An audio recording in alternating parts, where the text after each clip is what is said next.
Je pense qu'il faut personnellement déjà replacer dans le contexte. C'est vrai que moi j'arrivais d'une phase à l'étranger et la priorité quand je suis arrivée ça a été de faire en sorte que ma famille s'installe et reprenne ses marques ici. Et 2 ans plus tard, j'avais besoin moi de me repositionner professionnellement, donc c'était mon objectif. Rentrer à la Varap pour me repositionner professionnellement, me reconnecter au système français. L'atteinte de cet objectif, ça a fortement impacté puisqu'effectivement j'ai tout mis en œuvre pour y arriver et ça a fonctionné puisque j'ai trouvé un débouché. Donc oui, alors par rapport à ce projet perso, c'est un changement drastique de vie parce que j'ai 25 ans de relations clients dans des grands groupes et en management. Et là aujourd'hui, c'est vraiment un retour à la terre. Dans le cadre du woofing, donc j'ai découvert un écolieu qui se veut multifacette, sur lequel il y a du maraîchage, il y a de l'élevage de poules endémiques dans les Deux-Sèvres. Et il y a surtout toute une partie liée à la création de gîtes et de salles de conférence. Du point de vue personnel, je me sens vraiment aligné aujourd'hui et motivé par cet objectif qui est un vrai changement de vie, donc déménagement et puis tout quitter pour me retrouver en pleine campagne. Effectivement, je suis arrivé ici au mois d'août 2023, je déménageais donc de Paris, j'étais enseignant donc j'ai changé de fonction, donc je ne savais pas du tout quoi faire ici. Donc la Varap m'a vraiment aidé à avancer dans ma reconversion, dans mon projet professionnel et m'a vraiment, grâce au groupe, à la méthode, apporté un cadre, une méthode de travail qui m'a permis aujourd'hui de trouver ma voie.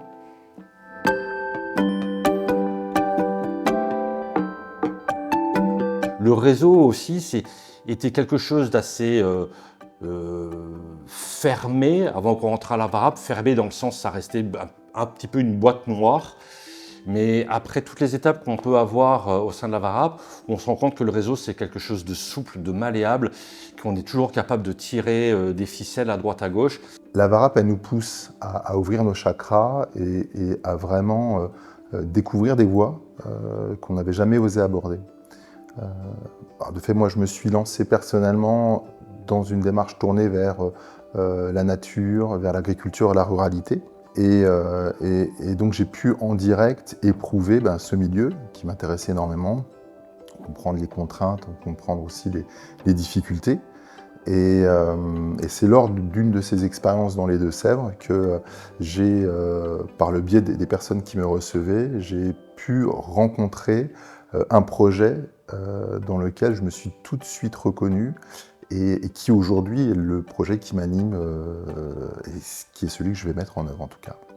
On est toujours en contact mutuellement et c'est ça aussi qui est bien dans la Varap, c'est que certes c'est une étape, hein, c'est un investissement personnel de se réunir une fois par semaine, de faire des exercices, de travailler, de rendre entre guillemets le bénéfice de cette méthode concrète. Quelque chose également qui est très sympa. On se retrouve tous les 6 mois globalement. Et donc ça crée justement une émulation pour ceux qui veulent venir.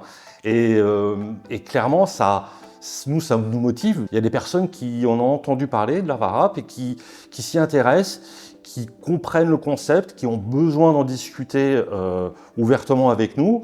Donc on se rencontre là une fois tous les 6 mois et on leur fait tous globalement passer le message que la Varap c'est vraiment un passage qui est hyper bénéfique et qui va ne faire que émanciper les besoins qu'ils ont au plus profond d'eux-mêmes pour trouver un nouveau sens à leur vie, que ce soit professionnel ou personnel. Alors, au niveau de l'apport de la Varap en termes de réseau professionnel, effectivement, on a des gens qui viennent de tous les horizons, donc il y a des contacts. J'ai pu avoir des contacts de CEP, par exemple à l'APEC, pour des enquêtes métiers. Après, je n'ai pas encore poussé trop ce réseau étant en formation, mais il y a des possibilités.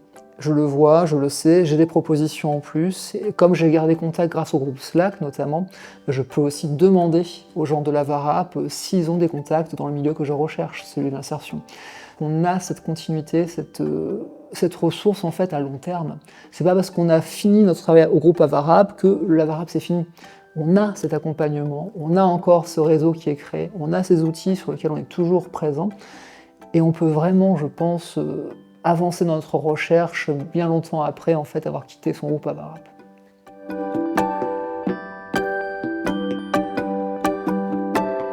C'est vrai que sur l'ensemble de la méthode et du projet, quand on avance, il y a le timing qui est important, que chacun puisse avoir son temps dans le groupe parce que ça permet de gérer les frustrations, parce qu'il y en a qui adorent parler et du coup ils étaient obligés de stopper, de laisser la place au suivant.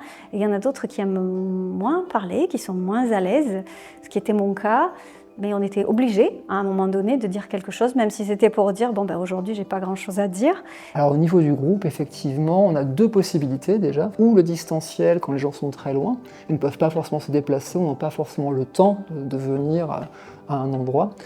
Ou alors le présentiel, dans un endroit en plus plutôt très chaleureux et historiquement assez marqué, donc c'est plutôt sympa. On était au Prieuré, pour ma part. On se réunissait tous les mardis soirs, en fait, à Gradignan. C'est aussi un moment de convivialité et de travail. On associe ce côté bien-être, travail, efficacité, et ça fonctionne. L'autocensure, la puissance de l'autocensure et ses limites. S'autocensurer et se dire non, j'avance pas parce qu'au final j'ai pas les compétences ou c'est complètement aux antipodes de ce que j'ai fait jusque-là, ça va pas du tout.